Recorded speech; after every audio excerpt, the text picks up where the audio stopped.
Aujourd'hui, âgé de 35 ans, ce père de famille n'a pas encore eu l'occasion de partir en voyage en train.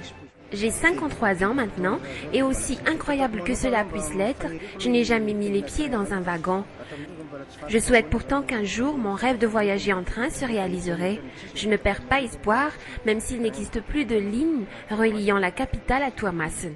Ainsi, en attendant que son rêve se réalise, ce visiteur a dû se contenter d'un voyage en train dans l'histoire à travers cette exposition de photos.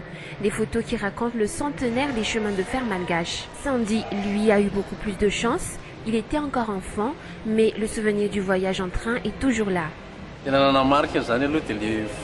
Je me souviens bien de mon voyage en train. Je n'étais encore qu'un enfant. C'était un train de voyageurs. Aujourd'hui, il n'y en a plus, je pense. Mais voyager en train est très spécial. On peut apprécier un tout autre paysage, différent de celui que nous offre un voyage sur route. Ces 10 dernières années, peu de gens ont la chance de voyager en train. Aucune image ne vient à l'esprit de la nouvelle génération quand on leur parle de voyage en train. On souhaite que le transport ferroviaire redevienne comme avant. On souhaite vraiment revivre ces traversées en train. On voudrait que nos enfants aient la même chance que nous avions et apprécier le voyage en train.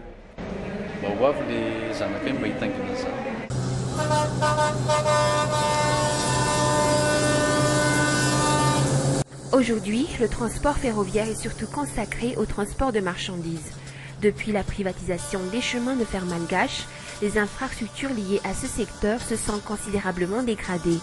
Le chantier est énorme pour la relance du transport ferroviaire.